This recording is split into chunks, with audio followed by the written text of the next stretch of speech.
নমস্কার বন্ধুরা, আজকের ভিডিওটি বিশেষ করে সেই সব ছাত্রছাত্রীদের জন্য যারা অপেক্ষা করছেন রাজ্য সরকারের জনপ্রিয় তরুণের স্বপ্ন প্রকল্প এর টাকা পাওয়ার জন্য।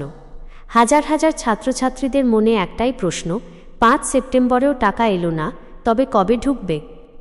চিন্তা করো না, আজ আমি তোমাদের পুরো বিষয়টা একদম পরিষ্কার করে বলবো। কবে টাকা ঢুকবে, কেন দেরি হচ্ছে, এবং যদি টাকা না আসে তখন কি করতে হবে। প্রথমেই মনে রেখো, এই প্রকল্পটা শুধু 10,000 টাকা দেওয়ার জন্য নয়। এটা হলো একটি স্বপ্ন, মুখ্যমন্ত্রী মমতা বন্দ্যোপাধ্যায়ের তরফ থেকে প্রতিশ্রুতি যে কোনো ছাত্রছাত্রী যেন টাকার অভাবে পিছিয়ে না যায়। অনলাইন ক্লাস, ডিজিটাল পড়াশোনা, বই কেনা, কোচিং ফি, এই সবের জন্য যাতে সহায়তা পায়। 2021 সালে এই প্রকল্প শুরু হওয়ার পর থেকে হাজার হাজার ছাত্রছাত্রী উপকৃত হয়েছে।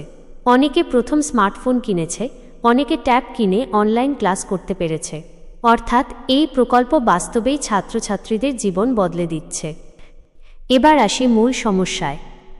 2025 সালে এই প্রকল্পের টাকা দেওয়ার জন্য আগস্ট মাসে সমস্ত ডকুমেন্ট যাচাই শেষ করা হয়েছে। রাজ্য সরকার জানিয়েছিল 31 আগস্টের মধ্যে ভেরিফিকেশন সম্পন্ন হবে আর 4 সেপ্টেম্বর থেকে টাকা দেওয়া শুরু হবে। কিন্তু বাস্তবে দেখা গেল 5 সেপ্টেম্বর পর্যন্ত কারোরই অ্যাকাউন্টে টাকা ঢোকেনি। ফলে সোশ্যাল মিডিয়াতে হাজার হাজার ছাত্রছাত্রী পোস্ট করছে, এখনও টাকা আসেনি, আমার অ্যাকাউন্টে কিছুই দেখাচ্ছে না, কোথায় জানবো কখন টাকা আসবে। এটাই প্রমাণ করছে যে এবার দেরি হচ্ছে সবার ক্ষেত্রেই, শুধু তোমার নয়।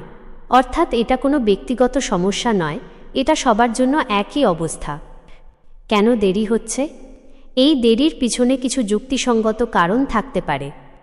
বাল্ক পেমেন্ট প্রসেসিং, একসাথে হাজার হাজার অ্যাকাউন্টে টাকা পাঠানো হয়, তাই ব্যাংকের সার্ভারে সময় লাগে।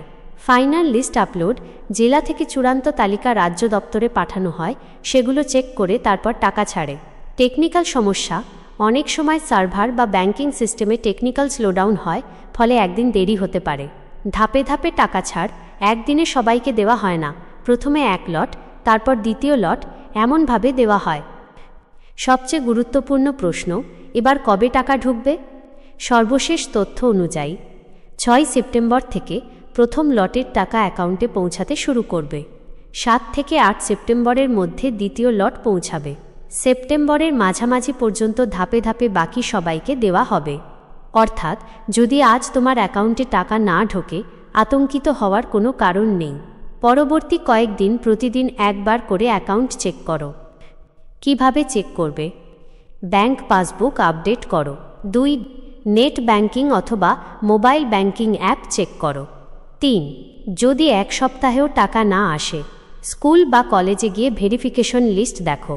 হেল্পলাইন নম্বরে ফোন করো, 1800-002-3-1-5-4।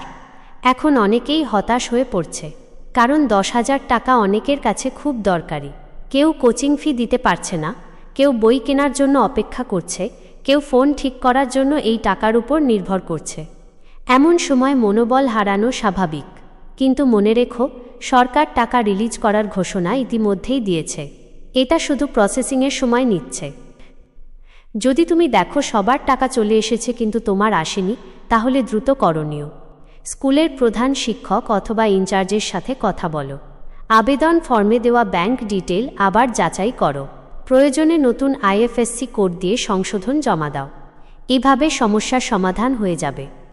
রাজ্য সরকার আগামী বছর থেকে এই প্রকল্পকে আরও উন্নত করার পরিকল্পনা করছে। ডিজিটাল পেমেন্ট সিস্টেম আরও দ্রুত হবে, যাতে ছাত্রছাত্রীরা এতটা অপেক্ষা না করে। তুমি যদি এবার কিছু ভুল দেখতে পাও, পরের বার আগে থেকেই ডকুমেন্ট ঠিক রাখো। বন্ধুরা, এখন হয়তো তুমি দুশ্চিন্তা করছো, কারণ টাকা এখনও আসেনি। কিন্তু মনে রেখো, এই টাকা তোমার অধিকার, এটা আসবেই।